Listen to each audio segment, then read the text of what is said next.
यह एक ऐसी दुनिया है जहाँ पैसों की कोई वैल्यू नहीं, यहाँ टाइम ही सब कुछ है। यहाँ अगर आपको कोई चीज खरीदनी है तो आपको उस चीज के बदले अपनी जिंदगी का कुछ टाइम देना पड़ेगा, तब जाकर आप उस चीज को खरीद पाएंगे। लेकिन इस दुनिया में एक अच्छी जिंदगी गुजारने के लिए आपके पास टाइम का होना भी जरूरी है, क्योंकि यहाँ जब किसी इंसान की एज 25 साल तक पहुंच जाती है तो उस इंसान के हाथ पर 1 साल का टाइम स्टार्ट हो जाता है। जिस पल काउंटडाउन 0 हुआ उसी पल वह इंसान खत्म। अमीरों के पास इतना टाइम था कि वह 1000 साल की जिंदगी भी जी सकते थे। अमीरों ने खुद के लिए एक अलग दुनिया बना ली थी जहाँ वो लोग एक सुकून भरी जिंदगी गुजार रहे थे, लेकिन वहीं दूसरी तरफ गेटो सिटी में रहने वाले गरीब लोग दिन रात मेहनत करके खुद के लिए टाइम कमाते थे, नहीं तो उनकी जिंदगी खत्म हो जाएगी। इन्हीं गरीबों की बस्ती में विल नाम का एक लड़का रहता था जिसकी घड़ी में सिर्फ 23 घंटे ही बचे थे। विल अपनी मॉम के साथ रहता था। अब क्योंकि 25 साल के बाद उम्र रुक जाती है, इसीलिए उसकी माँ 50 साल की होकर भी बहुत जवान दिख रही थी। आज विल की माँ का 50वां जन्मदिन था। विल अपनी मॉम का बर्थडे सेलिब्रेट करने के लिए पिछली रात ओवर टाइम करके एक शैंपेन की बोतल लाया था। यह देखकर विल की मॉम बहुत खुश हो जाती है और वो विल से कहती है कि मैं अपने पोतों को देखना चाहती हूँ, तुम किसी लड़की को डेट क्यों नहीं करते? जिस पर विल जवाब देता है कि इन सब चीजों के लिए टाइम किसके पास है। विल की मॉम ने उससे कहा कि इलेक्ट्रिसिटी बिल और बैंक से लिया हुआ लोन कल की डेट तक मुझे क्लियर करना होगा, नहीं तो हमें फाइन पड़ सकता है। इसीलिए अब मैं जा रही हूँ और कल रात तक सभी बिल्स और बैंक के लोन्स जमा करवाकर वापस आऊंगी। उसने कहा कि मेरे पास सिर्फ 3 दिन का टाइम है। इलेक्ट्रिसिटी बिल और बैंक का लोन चुकाने में मेरे पास लगभग सारा टाइम खर्च हो जाएगा, इसीलिए कल शाम को तुम जरूर बस स्टॉप पर मेरा इंतजार करना, ताकि मेरा सारा टाइम खत्म होने से पहले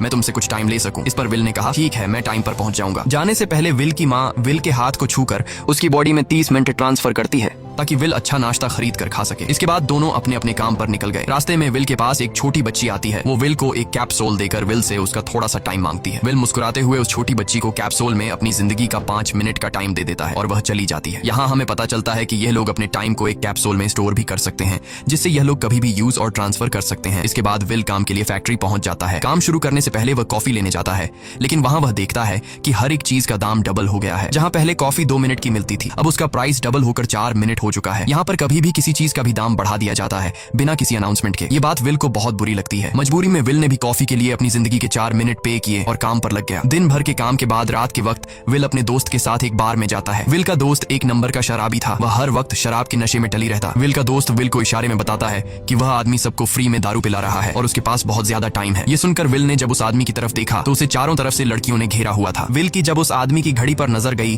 तो उस आदमी के पास 116 साल का टाइम था। ये देखकर विल समझ जाता है कि यह आदमी ग्रीनिच सिटी से है, क्योंकि गेटो सिटी में लोगों के पास ज्यादा से ज्यादा 2 दिन का टाइम होता है। विल उस आदमी के पास आया और उसे वार्न करने लगा कि यहाँ पर तुम्हें नहीं होना चाहिए था। यहाँ चोरों का खतरा है, ये लोग तुम्हें मारकर तुम्हारा टाइम चुरा लेंगे, इसलिए जल्दी से यहाँ से निकल जाओ। लेकिन वो आदमी विल की बातों को सीरियस नहीं लेता और उसे इग्नोर करके ड्रिंक करने लग जाता है। तभी उस बार में फोर्टिस नाम का एक गैंगस्टर अपने ग्रुप के साथ आया, जिसे देखकर सारे लोग बाहर निकल भागे। दरअसल यह शहर के सबसे बड़े गुंडे हैं जो लोगों से जबरदस्ती टाइम चुराते हैं। विल का दोस्त विल को पकड़ कर ले जाने लगा, लेकिन विल ने जाने से इनकार कर दिया और वहाँ एक कोने में छिपकर सब कुछ देखने लगा। फोर्टिस उस अमीर आदमी से उसका सारा टाइम लूटने आया था। फोर्टिस उस अमीर आदमी को चैलेंज करता है कि चलो पंजा लड़ाते हैं और जो हारेगा वह अपना सारा टाइम जीतने वाले को दे देगा। ये टाइम फाइट आर्म रेसलिंग की तरह थी, जिसमें 2 लोगों को एक दूसरे की कलाई पकड़नी होती थी। जिस भी इंसान की कलाई नीचे होती थी उसका टाइम घटने लगता था और वो टाइम उस आदमी के हाथ में ट्रांसफर होने लगता था जिसकी कलाई ऊपर होती थी। इस तरह जीतने वाला इंसान सारा टाइम उस दूसरे आदमी से अपनी बॉडी में स्टोर करके उसे मार देता।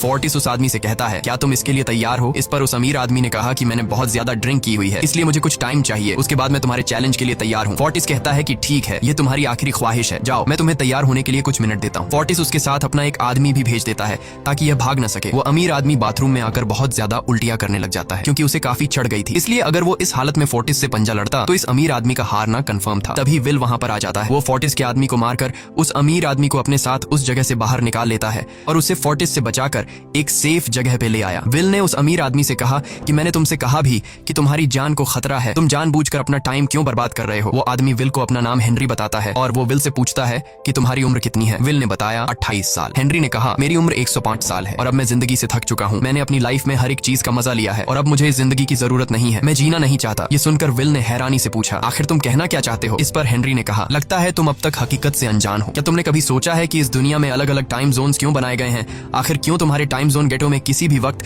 चीजों के दाम और टैक्स बढ़ा दिए जाते हैं?